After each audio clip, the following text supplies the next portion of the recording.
Bonjour tout le monde et bienvenue à cet épisode du vendredi 30 juin de F1 Podcast. Mon nom est Martin Simon, Simon avec un C. Aujourd'hui à l'épisode, retour sur la séance d'essai libre du vendredi, en plus de la qualification qui a dressé la grille de départ pour la course de dimanche. On aura aussi un survol de l'actualité des dernières semaines dans le monde de la Formule 1. On va surtout revenir sur les déclarations de Lewis Hamilton qui ont fait beaucoup jaser au courant de la journée de jeudi. Donc, sans plus tarder, nous débutons avec l'actualité dans le monde de la Formule 1. Pour l'actualité, nous débutons cette semaine avec l'écurie de l'heure dans le monde de la Formule 1, c'est-à-dire l'équipe verte détenue par le Montréalais Lawrence Stroll, Aston Martin. La nouvelle qui a le plus retenu votre attention sur notre page Facebook au cours de la dernière semaine, c'est en effet que l'écurie serait bientôt pénalisée pour leur succès. Eh bien, on explique avec les nouvelles réglementations, maintenant, on limite la soufflerie aux équipes qui ont le plus de succès. Donc, à tous les 6 mois, on réajuste la donnée. Donc là, à ce moment-là, on a Aston Martin qui est maintenant au 3e rang. Donc, on va perdre 20% du temps alloué. On calcule ça en nombre de relais. C'est plus facile à calculer. Donc, si on dit que 100% des essais, des périodes de soufflerie égale à 320 relais, eh bien, à ce moment-là, on va diminuer de 80%. On va être seulement à 80% du 320, ce qui va réduire de 20% les relais qu'on avait le droit de faire en soufflerie. Donc, c'est ce qui va arriver à Aston Martin au cours de la prochaine journée. Donc, pas plus tard que demain, le 1er juillet, cet ajustement-là va se faire. Il y a plusieurs autres écuries qui vont avoir des ajustements. Il y en a pour lesquels ça va être positif. Il y en a pour d'autres, ça va être négatif. On peut prendre, par exemple, Alexander Albon, qui a eu un super bon résultat à Montréal avec l'écurie Williams. Eh bien, ce résultat-là va les faire progresser d'une position et leur faire perdre 5% dans le temps en soufflerie. Et pour une écurie comme Ferrari, qui avait terminé la saison dernière au 2e rang, mais à ce moment-là, on est rendu au 4e rang du classement. Et ça va être un gain de 10% en soufflerie. Alors, c'est pas des impacts qui vont paraître nécessairement tout de suite. On ne voit pas ça. Là. Si vous voyez qu'à la prochaine course, Ferrari a des plus beaux résultats, c'est très peu probable qu'on peut se dire « Ah, c'est à cause du 10%, parce que ce temps-là en soufflerie, il n'a pas été mis à l'œuvre encore. C'est vraiment au cours du 6 mois, et on peut même dire au cours de la prochaine année, parce que ce qu'on va développer dans les 6 prochains mois, et on va réussir à l'intégrer à notre voiture dans les prochains temps. Alors, à ce moment-là, c'est là qu'on va vraiment réussir à voir les différences. On a Alpine aussi qui va avoir une progression grâce à ça. Alpine a 5% parce qu'on a descendu au classement. Donc, à ce moment-là, c'est tout ça qui va se passer pour chaque écurie. Red Bull, ça reste pareil. On était premier l'an dernier. On se rappelle une pénalité aussi. Alors, la pénalité continue de s'appliquer. On ne bouge pas à ce moment-là. Donc, on garde le même temps en soufflerie pour aller jusqu'à temps qu'on fasse la prochaine ajustement dans 6 mois. Donc ça, c'est ce qui s'est passé pour Aston Martin. Vous avez été nombreux aussi à nous envoyer des questions. Gênez-vous pas si vous en avez encore sur ce sujet-là. C'est normal, c'est nouveau pour tout le monde. Ça a été intégré avec les nouvelles réglementations de l'année passée. On arrive là aux premières fois qu'on change ça pour les 6 mois. Donc c'est encore nouveau pour tout le monde de s'intégrer avec cette nouvelle-là. Et après ça, ensuite, on a aussi eu, ça c'est des bonnes nouvelles pour Aston Martin, c'est Dan Fellows qui nous expliquait que la nouvelle usine, là, on a déjà commencé à emménager dedans. Ça c'est le projet là, que Lawrence Stroll avait lancé de dire, moi d'ici 5 ans, c'est le plan qu'il avait élaboré, que d'ici 5 ans, il voulait transformer Aston Martin en une équipe compétitive. On veut pas juste là, on le sait, ce milliardaire-là, il est comme ça dans toutes ces entreprises qu'il a lancées. Il ne veut pas simplement être là pour parader et participer, il veut être là pour gagner. Il veut faire partie intégrante du championnat. Il veut vraiment rejoindre le Big Three et être capable de compétitionner pour un championnat du monde. Il est sur la bonne voie. Là. On est forcé d'admettre là, qu'il y a eu des progrès spectaculaires. Et puis spectaculaire, là, c'est pas minime comme terme. C'est vraiment spectaculaire ce qui se passe en Formule 1 avec Aston Martin. On a reviré l'écurie d'un côté à l'autre. On a vu aussi à Montréal, on a pu être témoin de la vague verte. Là. Beaucoup de gens qui arboraient les couleurs de l'écurie Aston Martin. C'est quelque chose que c'est assez phénoménal. On voyait pas ça la saison précédente. Donc là, c'est beaucoup de positifs, autant dans le côté marketing que sur la piste. On a réussi vraiment à traduire ce succès-là et renflouer les coffres, autant dans le côté marketing puis dans les produits dérivés que d'être capable de vraiment emmener la compétition sur la piste. On a une énergie contagieuse avec le succès de Fernando Alonso, le succès de l'écurie. On a Mike Crack comme directeur d'écurie qui a un charisme, qui parle bien aussi, qui est toujours intéressant à écouter à ce moment-là. Dan Fellows aussi, qui a toujours des beaux commentaires disponibles pour les journalistes. Et puis c'est justement lui qui nous mentionnait que depuis la fin mai, on a commencé à s'affairer à déménager dans la nouvelle usine. On expliquera que on était dans une ancienne usine qui appartenait à l'écurie Jordan. Ça avait été construit là, au début des années 90, cette usine-là. C'était vraiment désuet. C'était plus au goût du jour. C'était plus qu'avec la technologie, l'évolution du sport de la Formule 1. On avait besoin de quelque chose de mieux. Puis là, on a commencé à déménager, à commencer à travailler dans cette nouvelle usine-là. Puis on dit qu'on en voit déjà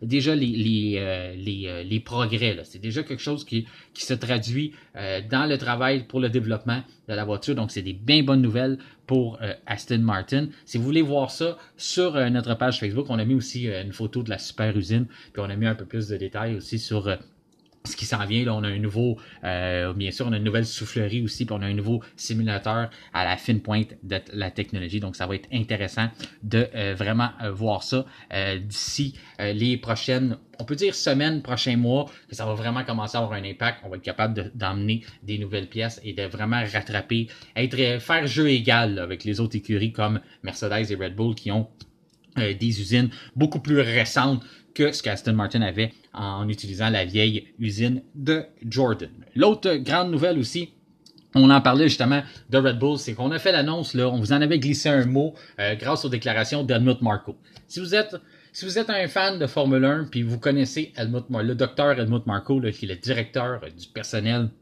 chez Red Bull, ça c'est quelqu'un d'intéressant à suivre et à écouter. Il y a beaucoup de gens qui critiquent cet homme-là, qui le trouvent sévère, qu'il trouve, il n'y a pas la langue dans sa poche, premièrement. Moi, c'est quelqu'un que j'apprécie beaucoup parce qu'il nous donne toujours l'heure juste. Je prends toujours la peine d'écouter ses entrevues et d'écouter ce qu'il nous dit parce que, oui, des fois, il faut lire un peu entre les lignes, mais c'est souvent très près de la réalité. Et puis, le 18 avril, on avait publié qu'il avait mentionné que AlphaTauri s'en irait probablement vers un changement de nom et on aurait aussi on travaillerait beaucoup plus en collaboration maintenant. Comme dans le temps que c'était vraiment une écurie junior de développement, justement, c'est quelque chose que moi, je leur reprochais il y a quelques épisodes, que je trouvais qu'on ne faisait plus le développement des pilotes, puis non seulement on ne travaillait plus sur le point de vue développement de la Red Bull aussi. Avant, on utilisait AlphaTauri pour faire des tests, envoyer des pièces, puis là, essayer de trouver, dans le fond, d'aller en deux systèmes, deux chaînes de développement qui sont parallèles, dans le fond. On travaille pratiquement pour s'en aller vers le même résultat, mais on prend deux chemins qui sont semblables, puis en même temps, on fait les tests avec ça, puis on voit un peu ce qu'il y a de mieux, puis on les intègre à la voiture dans le futur. Eh bien là, on va commencer à utiliser beaucoup de pièces de la Red Bull et les fixer sur la AlphaTauri. Déjà là aussi, on va diminuer les coûts, puis on va être aussi capable de doubler notre budget de développement, parce que là, ce qu'on va être capable d'aller chercher comme information, même si on le sait, là, il faut que ça reste en toute légalité. On a le droit jusqu'à un certain égard de faire ça. On ne peut pas fonctionner juste en une entité. Il faut vraiment quand même, il y a des règlements, on ne veut pas reproduire ce qui s'est passé avec Mercedes, là, qui travaillait très étroitement avec Racing Point à l'époque. Puis finalement, ça s'est ramassé qu'on a eu des pénalités de plagiat, puis c'était illégal. On veut travailler en collaboration, mais de ce qui se fait légalement. Comme Mercedes fait avec Williams ou comme Ferrari faisait plus étroitement par le passé avec l'écurie Sauber Alfa Romeo. Donc, on veut juste travailler sur deux angles différents, mais en même temps, on veut utiliser les pièces de la Red Bull. La raison première pourquoi qu'on veut faire ça, c'est que quand on veut, ça fait longtemps là, qu'on a eu des problèmes à faire graduer un pilote de l'écurie junior à l'écurie sœur Red Bull, l'écurie première, l'écurie principale. Alors, en donnant un outil de travail aux jeunes pilotes qui est très semblable à la voiture qu'on a dans l'écurie principale, mais ça va être beaucoup plus facile de les former et ensuite de les faire progresser et de les faire monter dans l'écurie principale si la voiture est semblable. C'est un problème qu'on a vu par le passé avec Pierre Gasly. Il conduisait chez AlphaTauri et puis après ça, quand il est arrivé dans la Red Bull, c'était complètement différent. La conduite, il n'y avait rien de semblable, donc on avait beaucoup de difficultés à s'intégrer à cette voiture-là. La même chose pour Alex Albon, ça avait été le même résultat. On avait énormément de difficultés à s'adapter à cette voiture. Donc ça, c'est l'annonce. On dit on va travailler plus étroitement. On change le nom aussi. Ça a été confirmé. Il avait glissé un mot le 18 avril. On vous l'avait publié. Là, maintenant, il l'a confirmé. Il a dit, il va y avoir un changement de nom pour AlphaTauri. On n'a toujours pas précisé. Est-ce qu'on va revenir au nom de Toro Rosso? Si l'écurie qui est basée en Italie, on avait acheté l'écurie Minardi au début. Donc, on se rappellera, c'est devenu Scuderia Toro Rosso. On se rappellera qu'avant, c'était Scuderia Minardi. C'est une usine qui est basée en Italie. Là, on avait commencé à parler de changer, déménager un peu cette usine-là, puis venir l'emmener en Angleterre pour la rapprocher de Red Bull. Ça n'a pas été encore confirmé. Est-ce qu'on va garder ce nom-là, Toro Rosso, qui est un nom italien, même si on déplace l'écurie de l'Italie? Donc, ça reste à voir. Mais ça pourrait être intéressant de ramener ce nom-là. C'est un nom qui a déjà une certaine histoire, qui est déjà connu, qui veut dire, dans le fond, Red Bull en italien. Et puis, est-ce que c'est ça qu'on va vouloir garder? Ben, ça va être intéressant dessus, mais il va y avoir un nouveau nom. Qu'est-ce que ça cache, ça? AlphaTauri, c'est une marque de vêtements. C'est une extension de la marque Red Bull. Donc, c'est une division que Dietrich Mateschitz, le propriétaire qui est décédé en 2022, avait débuté ça. Il avait voulu se lancer dans la mode. Il avait débuté cette marque de linge-là, AlphaTauri. Et en un point de vue marketing pour de la publicité, il avait donné le nom de l'écurie AlphaTauri pour la faire connaître. Là, on sait qu'on a une succession. On a des nouvelles personnes qui sont à la tête de Red Bull depuis le décès de Dietrich Mateschitz, mais on n'a jamais confirmé si ça nous intéresse de continuer à avoir des actifs dans un volet mode, cette extension-là de la compagnie Red Bull. Est-ce qu'on veut la garder ou on veut mettre fin? Moi, je pense que le fait qu'on veut retirer le nom AlphaTauri, c'est qu'on prépare sûrement la fermeture de cette marque-là. Peut-être qu'on va se retirer, on va la vendre, on va la changer de nom ou on va tout simplement mettre la clé dans la porte. Je ne fais pas des gros noms, je ne veux pas lancer, je ne sais pas confirmer que je me lance dans le magazine mode pour dire que c'est la fin de ce volet-là, mais ça cache quelque chose. Pourquoi qu'on a vu plus mettre en avant-garde ce nom-là quand ça nous appartient toujours et puis c'était une belle vitrine pour la marque AlphaTauri. Donc moi je pense que ça lève un peu le drapeau qu'il se passe quelque chose et que ça pourrait être la fin pour cette compagnie-là si on revoit un nouveau nom arriver. Il y a aussi, parlant de fin, ça sent la fin pour Nick DeVries. Là. On a été plusieurs fois, on a eu des messages entre les branches comme quoi ça pourrait être la fin pour lui. Ben là, Helmut Marko est venu s'asseoir et il a dit « Moi, je lui donne 4 courses avant dans le fond, de lancer la serviette sur son cas. Ça va pas très bien depuis le début de la saison. Après ça, on a Christian Horner, lui, qui est venu un peu tempéré, là, de dire non, on n'a pas pris de décision encore, tout ça. Moi, comme je vous dis, Helmut Marko, c'est souvent proche de la réalité ce qu'il nous dit, donc on prend en considération. Si lui a dit qu'il reste à peu près 4 courses, c'est que c'est dans les discussions et ça branle dans le manche et on pourrait préparer ça. Christian Horner, en bon leader puis bon père de famille en tant que directeur d'écurie, même si c'est pas le directeur d'AlphaTauri, veut un peu rassurer, pas trop faire de vagues dans le bateau puis essayer de placer tout le monde dans une belle zone pour aller chercher les meilleurs résultats. Donc, il a essayé de tempérer ça. Mais il ne faudrait pas être surpris là, si on est en train d'évaluer là, dans les prochaines semaines des alternatives pour changer Nick DeVries. Il y a aussi Daniel Ricciardo. On a annoncé qu'il faisait son retour. Il va venir à Silverstone. On devance un peu ses essais. On avait dit qu'il en ferait vers Monza, mais là, on va le mettre dans la voiture. 3 jours pour les essais Pirelli sur des nouveaux pneus. En plus, Helmut Marko, qui en rajoute en disant ça va nous donner une bonne chance de l'évaluer pour savoir ce qu'il y a dans le ventre dans notre voiture Red Bull.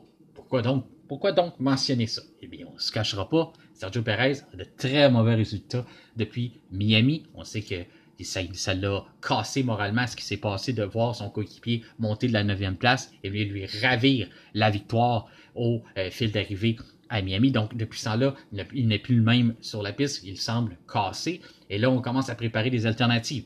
C'est le travail de l'écurie Red Bull de savoir est-ce qu'on a un plan B si Perez ne se replace pas. Et là, Helmut Marko, lui, il vient nous le dire. On va évaluer Ricciardo. Ça va nous donner une bonne chance de savoir il est rendu où. Il avait aussi exclu l'idée de placer Daniel Ricciardo dans un AlphaTauri. Mais là, il dit ça pourrait être une possibilité aussi. Moi, ce que je vois quand on lit entre les lignes, ce que je pense, c'est que ça pourrait être Daniel Ricciardo qui va s'assire, terminer la saison chez AlphaTauri en remplacement de Nick DeVries. Et puis, on pourrait continuer à l'évaluer pour voir s'il est prêt à remplacer Perez peut-être l'année prochaine ou la saison suivante. Donc, ça pourrait être on pourrait maintenant venir l'assir dans un AlphaTauri à court terme pour continuer l'évaluation.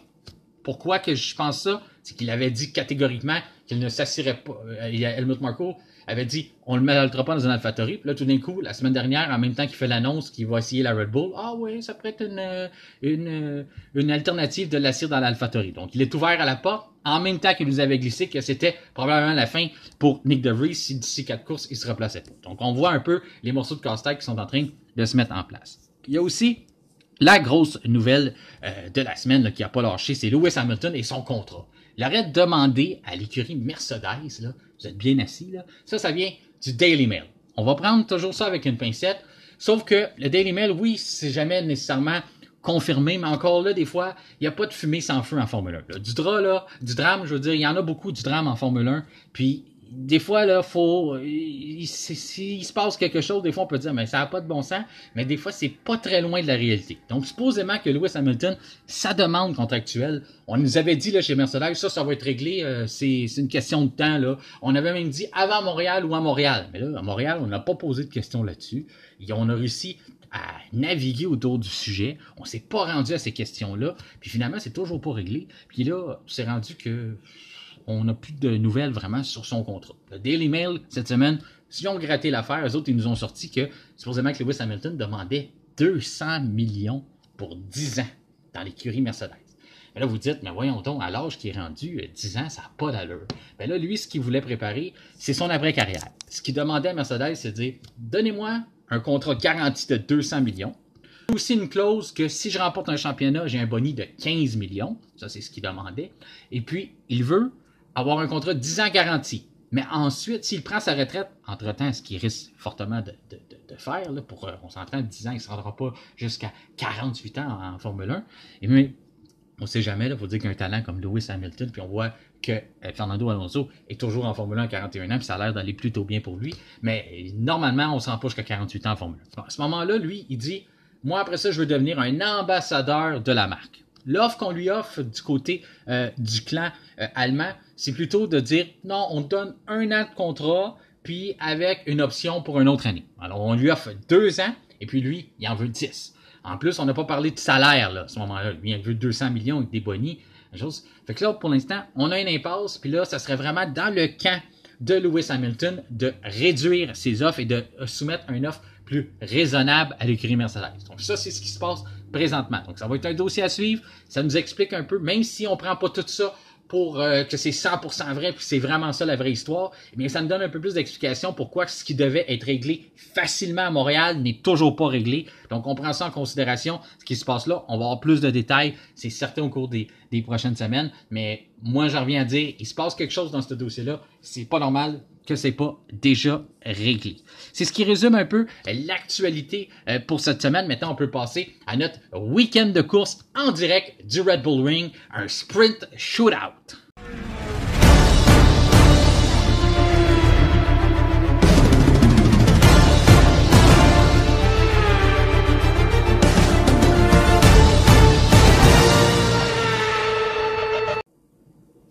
Deuxième week-end de sprint shootout. Qu'est-ce que ça veut dire les sprint shootout? Ben, on a modifié le format des courses sprint, c'est-à-dire que maintenant on fait une période d'essai libre le vendredi, une séance de qualification qui détermine la grille du dimanche, et là le samedi c'est une journée qui n'a plus du tout rapport avec le reste du week-end, qui est une journée complètement détachée. Supposément que c'est supposé emmener plus d'engouement au spectacle. Moi, vous le savez, je ne m'en ai pas caché, je suis pas un fan de ça, mais c'est de la course automobile, on a du spectacle pareil, on prend ça comme ça passe, au moins ça étire, ça nous fait une autre belle journée de course, mais on en tire ce qu'on en tire, là. On va avoir, donc samedi, on va avoir une autre séance de qualification qui va déterminer la course, ça va se passer aux petites heures du matin, aux alentours de 6h30 du matin, si je me trompe pas, à l'heure du Québec. Ensuite, on va avoir ça va déterminer l'ordre pour la course du samedi, une course plus petite, une course abrégée. Puis là, à ce moment-là, cette course-là va donner des points aux 8 premiers.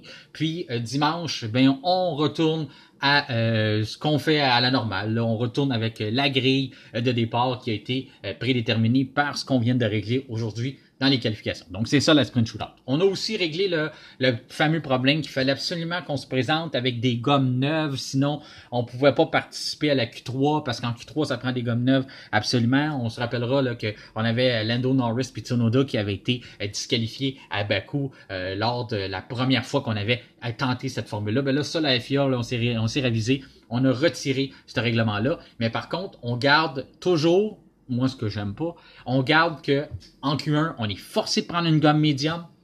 Seulement une gomme. On ne peut pas en prendre plusieurs. Il faut garder la même gomme. Donc, gomme médium pour la Q1. Ensuite, en Q2, encore gomme médium. Encore une fois, ça prend... On ne peut pas changer. Là. On garde la même gomme pour l'auto.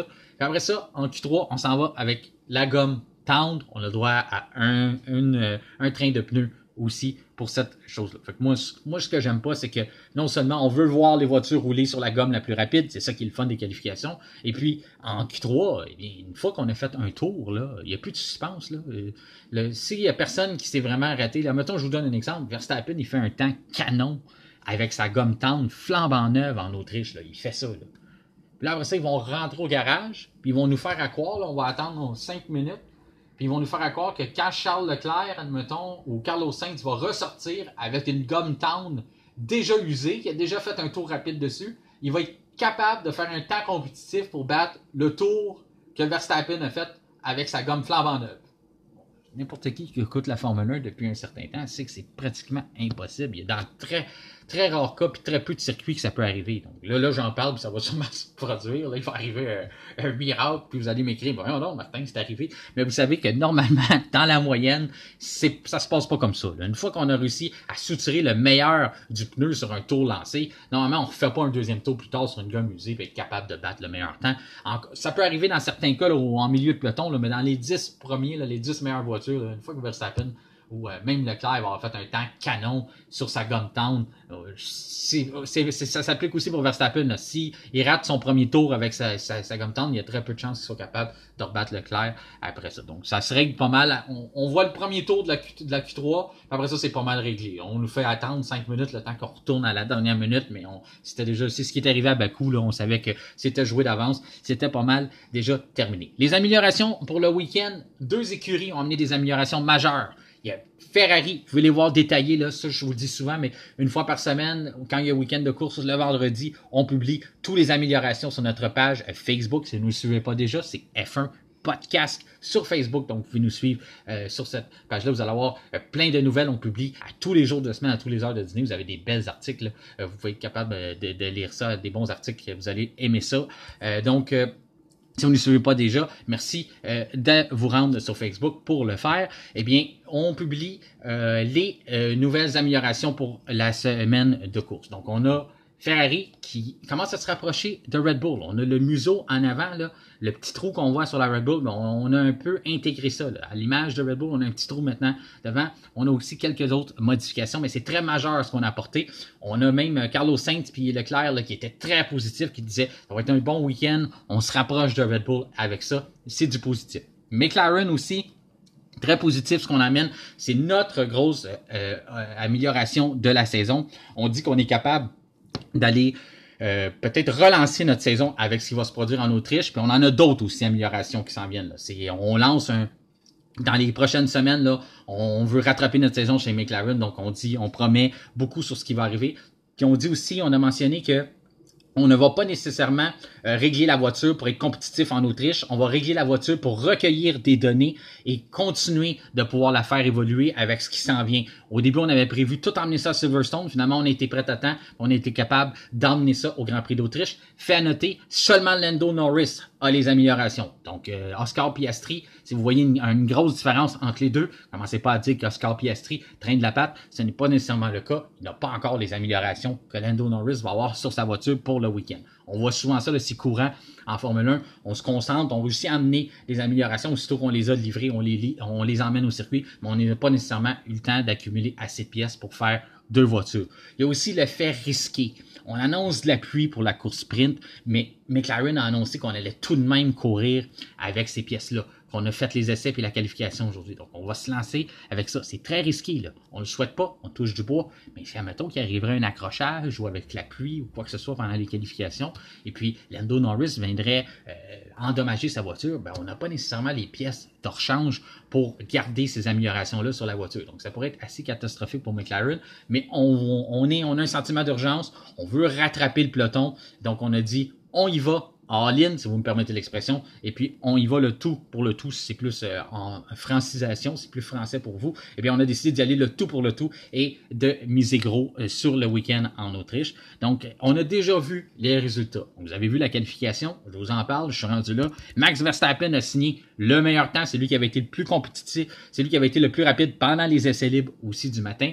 Lando Norris, lui, par exemple, il avait été moins compétitif le matin. Ça allait pas bien, mais on avait dit chez McLaren, on fait des tests, donc c'est ce qu'on a fait. Ça s'est repris en qualification. Puis les Ferrari, je vous mentionnais, on a amené des améliorations. Les Ferrari sont là. C'est eux autres qui sont les plus compétitifs dans le week-end. C'est eux qui sont les plus proches de Red Bull. Donc Leclerc a signé le deuxième temps. Sainz, troisième. Les deux Ferrari très bonnes là, ce week-end. Norris, quatrième, disait les améliorations. Hamilton, cinquième. Les Mercedes sont là à leur position standard, mais on n'a pas la même vitesse qu'on croyait avoir. On sait que l'Autriche, c'est jamais un circuit qui est très bon pour leur voiture. Il y a aussi le fait qu'on a mentionné que, selon Toto Wolff, on a maintenant une voiture qui est très bonne en virage rapide. C'est pas des virages très rapides en Autriche. C'est un circuit qui donne des tours très courts et puis les virages sont majoritairement lents. Donc à ce moment-là, Lewis Hamilton, avec la McLaren, il est allé chercher le mieux qu'il pouvait et il a signé le cinquième temps. Devant Lance Stroll, sixième, qui a réussi à battre Fernando Alonso. Une très bonne note pour Stroll. C'est bon, le passer en avant d'Alonso, c'est dur à faire. On n'avait pas nécessairement beaucoup de rips chez Aston Martin, mais chapeau à Lance Stroll, il a bien fait devant Fernando Alonso. Nico Hülkenberg par la suite, Pierre Gasly, Albon, George Russell s'est fait sortir, lui, il n'a pas réussi à se rendre à Q3. Alors, on a des hauts et des bas cette saison pour George Russell. Donc, il y a beaucoup depuis qu'on a un peu changé la voiture, il y a de la misère, il trouve ça un peu imprévisible, trouver les bons réglages. Donc, Russell s'est fait exclure, n'a pas réussi à se rendre en Q3. Esteban Ocon par la suite, Piastri, on sait, il n'y a pas les améliorations comme Lando Norris. Après ça, Valtteri Bottas, la catastrophe de la journée, ça se poursuit pour lui. Il filait pas, par exemple, il allait pas bien, il était pas là jeudi. Vendredi, il s'est présenté au circuit pareil. On avait même commencé à préparer une alternative que c'était peut-être Daniel Ricciardo qui pouvait prendre sa place pour le week-end. Mais finalement, Perez, il s'est présenté, mais il s'est encore fait exclure de Q3. Il n'y a rien ne va plus pour lui, Perez.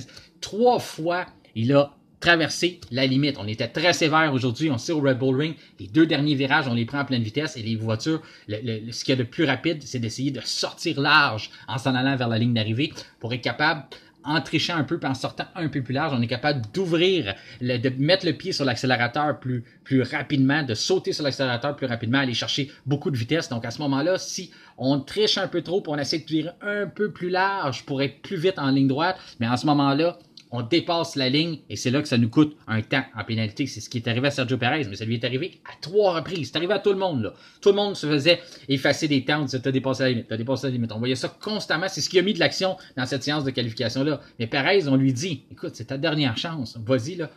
Reste dans les lignes. En plus, il y a une voiture plus rapide. T'as pas besoin d'aller à la limite pousser. C'est là qu'on se pose des questions. On se dit, Perez, y a-tu vraiment tant de retard que ça? Il sait que la pression est tellement grande sur lui puis que ça lui prend tellement son maximum qu'il peut même pas essayer de gérer sa cadence pour pas dépasser la ligne et essayer d'aller soutirer le meilleur juste pour faire un temps, juste pour se positionner en Q3 puis être en position de compétitionner pour la pole position. Il n'a même pas été capable de faire ça. Il s'est fait éliminer encore. Donc, en tout cas, c'est une catastrophe. Christian Horner n'était pas content, mais il a quand même été encourageant pour dire que c'est frustrant parce qu'on savait qu'il avait la voiture, on sait qu'il avait les temps pour être là. Finalement, il a fait une erreur, mais il a hâte demain pour se reprendre.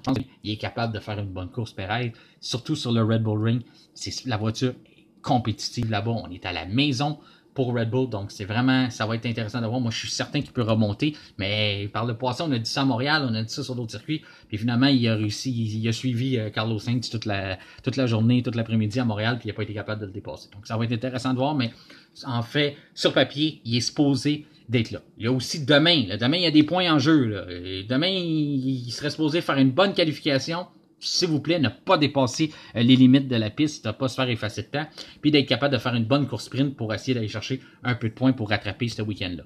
Il est juste devant Yuki Tsunoda, devant Joe sur sa Alfa Romeo, devant Logan Sargent, Kevin Magnussen, pas une journée à oublier pour lui, et puis celui qui ne voulait certainement pas voir son nom en bas de la liste du classement. Après les déclarations du Dr. Helmut Marko, ben c'est Nick DeVries qui va s'élancer dernier. On sait qu'on a parlé plus tôt dans l'émission, 4 courses qu'on lui donne, et ça commence en étant, il part dernier pour ce week-end. Donc c'est vraiment pas ce qu'on lui souhaitait, en espérant que demain, il va être capable de se rattraper lui aussi dans la qualification et dans la course sprint.